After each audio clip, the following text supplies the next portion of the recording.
ଆମେ କରିପାରିବା ଗୃହିଣୀ ମାନଙ୍କ ପାଇଁ ସ୍ପେଶାଲ କ'ଣ ଆମେ କରିପାରିବା।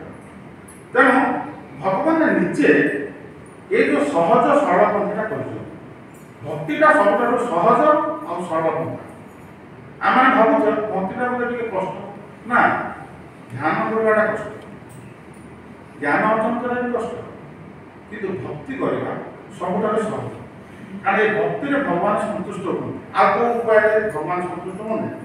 ତେଣୁ ଆମେ ଭଗବାନ ସିମ୍ପଲ, ଆମେ ଭଗବାନ କହନ୍ତି ମୋ ଜାଜି, ଆମେ ଯେଉଁ ଘରେ ଭଗବାନଙ୍କୁ ରଖୁଛେ ତା ପାଖରେ ଗୋଟେ ଫୁଲ, କିନ୍ତୁ ଭଗବାନ ଆମ ପାଇଁ କେତେ ସହଜ କରିଦେଇଛନ୍ତି। ପତ୍ର, ପୁଷ୍ପ, ଫଳ, ଯଦି ପତ୍ରଟି ଅଛି, ଯଦି ତୁଳସୀ ପତ୍ରଟି ମିଳୁଛି ତ ମୋତେ ଦିଅ। ଯଦି ତୁଳସୀ ପତ୍ର ମିଳୁନି, ଆପାର୍ଟମେଣ୍ଟରେ ତୁଳସୀ ପତ୍ର କ'ଣ କରିବ? ମାନେ ଯଦି ପତ୍ର ଯଦି ନ ମିଳିଲା ଫୁଲ ଟିକେ ଦିଅ, ଛଡ଼ା ଫୁଲ ମିଳିଲା। ଫଳ ବି ସମସ୍ତେ ଆଜିକାଲି ଖାଉଛନ୍ତି, ଗଳି ପତ୍ରରେ ସବୁଠି ଫଳ ଦରକାର, ଫଳ ବି ଦିଅ। ଜଣଙ୍କ ଜାଗାରେ ମୋ ପାଖରେ ଫଳ କିଣିବା ପଇସା, ତାହେଲେ କ'ଣ ହବ? ଗୋଟେ ପାଣି ବି ଦିଅ। ପାଣି ତ ସମସ୍ତେ କମ, ପାଣି ତ ନ ପିଲେ ଜଣେ ବଞ୍ଚିପାରିବ। ପାଣି ଦିଅ, କେମିତି ଦିଅ? with love affection, ପ୍ରୀତିରେ ଦିଅ। ଯୋଉମାନେ ଭକ୍ତିର ଶବ୍ଦର ଅର୍ଥ ହେଉଛି ଲଭ୍ ଆଫେକ୍ସନ। ଆଉ ଲଭ୍ ଆଫେକ୍ସନଟା ତ କିଣିବାକୁ ପଡୁନି। ଆମେ ଗୋଟେ ଗ୍ଲାସରେ ଭଗବାନ ଯେତେବେଳେ ପାଣି ମୁଣ୍ଡରେ ଦେଉଛେ, ଭଗବାନ ଖୁସି ପିଉଛନ୍ତି। ସେଥିପାଇଁକି ଭଗବାନ ମୋତେ ପାଣି ମୁଣ୍ଡେ ବି ଦିଅ, ପ୍ରୀତିରେ। ତେଣୁ ଆମେ ମାନେ ଭଗବାନଙ୍କୁ ଏଇ ଚାରୋଟି କାର୍ଯ୍ୟକୁ ଆମେ କହିକି କରିବା ଆମେ ଚାହିଁଲେ କରିପାରିବା। କିନ୍ତୁ ଯେଉଁମାନେ ସେତିକି ଭଗବାନ ଅତ୍ୟଧିକ ଭଲ ପାଉଛନ୍ତି, ସେଠି ଭଲ ପାଇବା ପ୍ରୀତିଟା ଯେତେବେଳେ ବଢ଼ିଯାଏ, ସେ ବ୍ୟସ୍ତ ହେବ, ମୁଁ ଖାଉଛି ଭଗବାନଙ୍କୁ କିଛି ଦେଇପାରୁନି।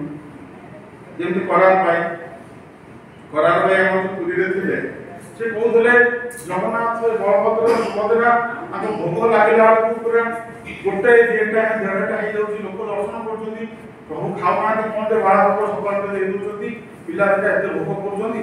ତେଣୁ ସେ କ'ଣ କଲେ ନା, ବ୍ୟସ୍ତ ହେଇକି ସେ ନିଜେ ଯେଉଁ ଥାଳିରେ ଖାଉଥିଲା, ସେଇ ଥାଳିରେ ସେ ଯେଉଁ ଭିକ୍ଷା ଘରେ ବଡ଼ଦାଣ୍ଡରେ ବସି ଯାହା ମିଳୁଥିଲା ସେଇଥିରେ ଖେଚଡ଼ି ବନାଉଥିଲା ଭୋରୁ। ତେଣୁ ସେ ବନେଇଲା ଚିନ୍ତା କରୁଥିଲା ପ୍ରଭୁ ଆସି ତାକୁ ଖାଇବେ, ଚିନ୍ତା କଲା ବେଳକୁ କୃଷ୍ଣ ବଳରାମ ଆସି ପହଞ୍ଚିଲେ।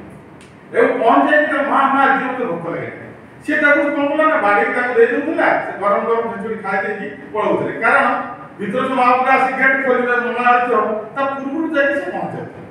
କିନ୍ତୁ ଦିନକର ଘଟଣା, ସେ ସାଉଥ ଇଣ୍ଡିଆ, ଏ ଯେଉଁ ସ୍ତ୍ରୀ ଲୋକଟା ସାଉଥ ଇଣ୍ଡିଆ ଯେ କରାର, ତାହାର ଜଣେ ବ୍ରାହ୍ମଣ ଲୋକ ଆସିଥିଲେ। କହିଲା କରାର ତୁ କ'ଣ କରୁଛୁ କହିଲେ?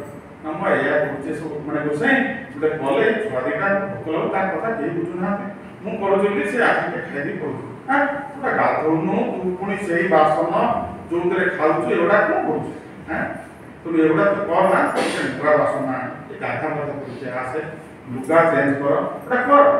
ସେ ଏତିକି କରୁ କରୁକା ସାଡ଼େ ଜଗନ୍ନାଥ ବଳଭଦ୍ର 2-3 ଥର ଆସି ଫେରିକି ପଳେଇଲେ ଯେ ବୁଢ଼ୀ ଗଲା କୁଆଡ଼େ, ଆଜି ରୋଷେଇ କରି ଆମେ କ'ଣ କରୁ, ସାଡ଼େ ମଙ୍ଗଳ ଆରତି ଯିବ, ସାଡ଼େ ଆସିଲେ ଖୋଲିଦେଲା ପରେ ଆମେ ଆସିପାରିବୁ, ସେ ବ୍ୟସ୍ତ ହେଇପାରିବେ। ତେଣୁ ସେ ଗୋଟେ ଆସିଲା ବେଳକୁ ସେ ରୋଷେଇ କଲା, ସେ ରୋଷେଇ କିନ୍ତୁ ଛାଡ଼, ତୁ ଯେମିତି କରୁ ସେମିତି କହ। ତରତର ଯେତେବେଳେ ବନେଇ ଦେଇଛନ୍ତି, ଦି ଭାଇ ଯାକ ଖାଇ ଦେଇଛନ୍ତି, ତା ପାଟିରେ ସେ ଯେଉଁ ସବୁ ଲାଗିଯାଇଛି, ଧୋଇଟା ଦୌଡ଼ି ପଳେଇଲେ, ଯାଇକି ଗେଟ୍ ଖୋଲା ହେଲା, ସେ ଯାଇକି ବସି ପଡ଼ିଲେ। ଯେତେବେଳେ ମଙ୍ଗଳ ଆରତି ହେବ, ଦେଖିଲା ବେଳକୁ ପଡ଼ୋଶୀଙ୍କ ବେଶ ଠାକୁର ଅଛନ୍ତି, ମଙ୍ଗଳ ଆରତି ହେବ, ଦେଖିଲା ଖେଚେଡ଼ି କ'ଣ ପାଟିରେ ଲାଗିଛି, ଆରେ କିଏ ସେ ଭୋଗ ଲୋକ ଦେଖାଲି, ପୁଣି ଠାକୁରଙ୍କର ମାରା ହେଲା, ପୁଣି ସବୁ। ତେଣୁ ଚିନ୍ତା କରୁଥିଲୁ କ'ଣ ଘଟଣା ହେଲା, ଏଇ ଭଳିଆ ଘଟଣା। ରାଜାଙ୍କ କଥା ଗଲା, ତାପରେ ଭଗବାନ ନିଜେ କହିଲେ ନା ନା, କାହାର ସେବାୟତର ଦୋଷ ନାହିଁ, ଦୋଷ ହେଉଛି ଆମର, ଆମେ ଆଜି ତରତରରେ ଖାଇକି ଆସି ପାଟି ଧୋଇବୁ। ତେଣୁ ରାଜା କହିଲେ ତୁମେ କାହିଁ ସେଠିକି ଯିବ, ତୁ ସବୁଦିନ ପାଇଁ ତୁମ ପାଇଁ ଗୋଟେ ଖେଚୁଡ଼ି ବ୍ୟବସ୍ଥା କର। ତେଣୁ ପରମା ଖେଚୁଡ଼ି, ସେ କରାର ପାଇଙ୍କ ନାଁରେ ପରମା ଖେଚୁଡ଼ି ଗୋଟେ। ଦେଖନ୍ତୁ ଏତେ ଶ୍ରଦ୍ଧା, ଆମେ ଯେଉଁ ଭଗବାନଙ୍କ ପାଇଁ କିଛି ଫଳଟି ଦେବା, ପ୍ରଭୁ ସେଥିରେ ଖୁସି, କିନ୍ତୁ ଅତି ମାନେ ପ୍ରେମପୂର୍ଣ୍ଣ ଭାବରେ ତାଙ୍କୁ ଦେବା, କିନ୍ତୁ ଡ୍ୟୁଟି ବାଗିଆ ବିରକ୍ତି ଭାବରେ ତାଙ୍କୁ କିଛି ଦେବା ଦରକାର। କାରଣ ସେ ବ୍ୟକ୍ତିଙ୍କର କିଛି ଆବଶ୍ୟକତା ନାହିଁ, ସେ ବ୍ୟକ୍ତିଙ୍କର କିଛି ଆବଶ୍ୟକତା ନାହିଁ, କାରଣ ସେ ହେଉଛନ୍ତି ପୂର୍ଣ୍ଣ। ତାଙ୍କର ଯଦି ଅଭାବ ଥାନ୍ତା, ତାହେଲେ ଆମର ଯେମିତି ସବୁ ରହିଛି ଅଭାବ, କିନ୍ତୁ ଭଗବାନଙ୍କର କିଛି ଅଭାବ ନାହିଁ।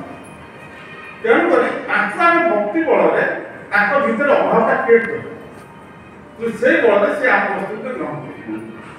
ତେଣୁକରି ଆପଣମାନେ ଘରେ ଠାକୁରଙ୍କୁ ପାଣି ଗ୍ଲାସ୍ ଦେଇପାରିବେ, ସବୁଦିନ ତୁଳସୀ ପତ୍ର ପକେଇକି ଦେଇପାରିବେ, ତୁଳସୀ ପତ୍ର ମିଳୁଛି, ମିଳୁଛି ଭଲ କଥା ସମସ୍ତେ ଜଗନ୍ନାଥଙ୍କ ପାଖରେ ବଳଭଦ୍ର ପାଖରେ ତୁଳସୀ ପତ୍ର ଲଗାଇ ପ୍ରଣାମ କରିବେ କାରଣ ଭଗବାନ ନିଜେ କହୁଛନ୍ତି ଯେ ତୁଳସୀ ପତ୍ର ମୋତେ ଦିଏ ତା ପ୍ରତିବଦଳରେ ମୋ ପାଖରେ ଆଉ କିଛି ନାହିଁ ଧନ ଦେବ ମୁଁ ନିଜେ ତା ପାଖରେ ବିକ୍ରି ଆପଣ ତୁଳସୀ ପତ୍ର ବଦଳରେ ଭଗବାନ କିଣିପାରିବେ ଆଉ କୌଣସି ଉପାୟରେ ଭଗବାନ କିଣିପାରିବେନି ତୁଳସୀ ପତ୍ର ଯଦି ପ୍ରତ୍ୟେକ ଦିନ ଦେଉଥିବେ ନିଶ୍ଚିତ ଭାବରେ ଭଗବାନ ଆପଣ ପ୍ରାପ୍ତ ହେବେ ତୁଳସୀ ମାଧ୍ୟମରେ ବର୍ଣ୍ଣନା କରାଯାଇଛି ତେଣୁକରି ଆପଣ ଗୃହରେ ଭଗବାନଙ୍କୁ ଫଳ ଫୁଲ ଦେଇପାରିବେ ଯେଉଁମାନେ କମ୍ପ୍ଲିଟ୍ ଭେଜିଟେରିଆନ୍ ସେମାନେ ଚାହିଁଲେ ରୋଷେଇ କରି ଭଗବାନଙ୍କର ଭୋଗ ହୋଇପାରିବେ ଏହି ଉପାୟରେ ଆମେ ଘରେ ଏଠି କାମଟା କରିପାରିବା ଘରେ ସବୁଦିନ ରୋଷେଇ କଲାବେଳେ କୀର୍ତ୍ତନଟା ବି ଲଗେଇବେ ମହାମନ୍ତ୍ର କୀର୍ତ୍ତନ ଲଗେଇ ଶୁଣିକି ଆପଣ କୁକିଂ କରିପାରିବେ ଏସବୁ କାର୍ଯ୍ୟ ଆମେ କରିପାରିବା ଜୟ ଜଗନ୍ନାଥ ଚ୍ୟାନେଲରେ ସବୁଦିନ ଜଗନ୍ନାଥଙ୍କ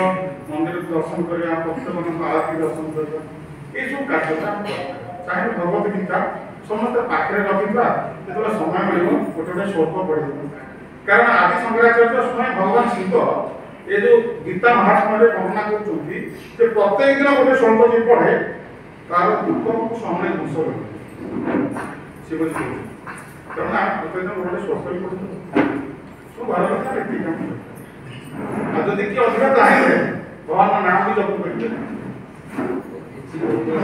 ସାଙ୍ଗସାଥି ସର୍କଲରେ ଲୋକ ତା ଭିତରେ ଜଣେ ଯଦି କିଏ 1% ରହୁଛି ଯେ ସତ୍ସଙ୍ଗୀ ବା ସତ୍ସଙ୍ଗ କାମ କରୁଛି ତାପରେ ବି ପୂଜା ପାଠ କରୁଛି ଯାହା କରୁଛି ତା ସାଙ୍ଗସାଥି ବେଳେ ଯେତେବେଳେ ସେ ମିଶୁଛି ଅନ୍ୟ ସାଙ୍ଗସାଥି କରୁନି ବା ରହସ୍ୟ ଛଟା ରହସ୍ୟ କରୁଛନ୍ତି ସେ ସତ୍ସଙ୍ଗ କରୁଛି ଆମେ ପୋଷଣ କରୁଛୁ ସମାନଙ୍କର ସମାନ ତମେ ବି ଯାହା ରୋଗ ଭଲ ମନ୍ଦ ଖାଉଛନ୍ତି ସବୁ ତମେ ବି ସେୟା ଆମେ ସେୟା ଫରକ କ'ଣ ଯିଏ ମାନେ କରୁଛି ଦୁଇଟା ରସ କରୁଛି ସେଟା କ'ଣ କରିଦେବ କ'ଣ ତା ଫରକ ସତ୍ସଙ୍ଗୀ ହବାର ସତ୍ସଙ୍ଗୀ ହେଇକି ସବୁ ରୋଗ ବାଗ ସମସ୍ତଙ୍କୁ ସମାନ ଉପରକୁ ଯାଉଛନ୍ତି ନା ସମସ୍ତ ଉପରୁ ଯାଇପାରିବେନି ଆମେ ଏଠି ପଢ଼ିଲେ ସାର୍ ଏଠି ଯେଉଁ ଲେଖା ହେଇଛି ମନନା ବହୁ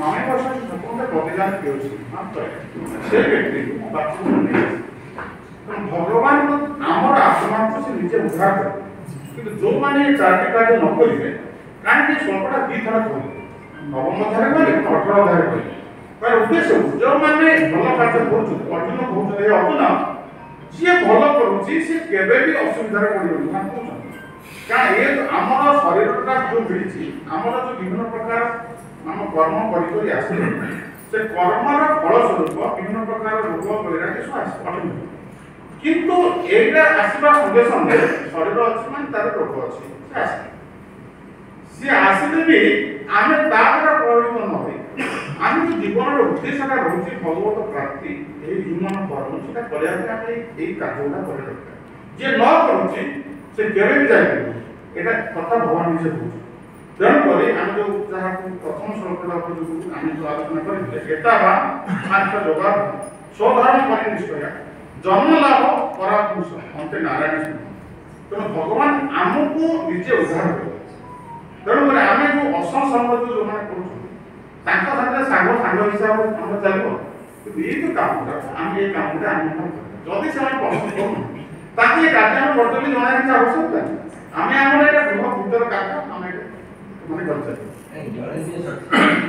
କରୁଛି ତା ଭିତରେ ବି କାମ କ୍ରୋଧ ମଦ ଲୋଭ ମୋହ ସବୁ ଅଛି ସବୁ ସେ ବି ଭୋଗ କରୁଛି ତୁ ବି ତ ଏକାମାନେ କେତେବେଳେ ତୁ ବି ଆମେ ଯାହା ସବୁ ସେ ଭୋଗ ବି କରୁଛୁ କିନ୍ତୁ କେତେବେଳେ ତୁ 1% ଟିକେ ଭଲ କରିଦେଉଛୁ ତେଣୁ ଅଦରୱାଇଜ୍ ସବୁ 98% ସମାନ ଫରକଟା କ'ଣ ତାଙ୍କର ଲାଇଫଷ୍ଟାଇଲରେ ଫରକଟା ନାହିଁ ଲାଇଫଷ୍ଟାଇଲରେ ଫରକ ନାହିଁ ଫରକଟା ହେଉଛି ଭଗବାନଙ୍କ ଉପରେ କାର୍ଯ୍ୟ ଭଗବାନ କହୁଛନ୍ତି ମୁଁ ତ ଆପଣଙ୍କୁ ଉଦ୍ଧାର କରିବି ଭଗବାନ ସେ ରେସ୍ପନ୍ସିବିଲିଟି ନେଇଛନ୍ତି ଆମକୁ ଜଣା ପଡ଼ିବ ଯେ କିଏ ତ ସେଇଭଳି ମୁଁ ତ ଯାହା କରୁଛି କିଏ ତ ସେଇଭଳିଆ କରୁଛି କିନ୍ତୁ ଭଗବାନ କହୁଛନ୍ତି ମୁଁ ସେ ଆତ୍ମାର ଦାୟିତ୍ୱଟା ମୁଁ ନିଜେ ଗ୍ରହଣ କରିବି ଗରୁଡ଼ ପୁରାଣରେ ଆପଣ ଯଦି ପଢ଼ିବେ ଗରୁଡ଼ ପୁରାଣରେ ଭଗବାନ ନିଜେ କହୁଛନ୍ତି ଯେଉଁମାନେ ମୋର ଉପାସନା କରୁଛନ୍ତି ମୁଁ ନିଜେ ଗରୁଡ଼ ପୃଷ୍ଠ ଉପରେ ଯାଇ ତାକୁ ଧରିକି ନେଇ ପଳେଇ ଆସିବି ଆପଣ ଗରୁଡ଼ ପୁରାଣରେ ବର୍ଣ୍ଣନା କରେ ତେଣୁ ସବୁଥିରେ ଆପଣ ଦେଖିବେ କିନ୍ତୁ ଫରକ ଆପଣ ଜାଣିପାରିବେନି ଆମେ ଯାହା ସମସ୍ତେ ସେୟା ଫରକ ସେ ଜାଣିପାରିବେନି ଫରକ କାହା ପାଖରେ ଅଛି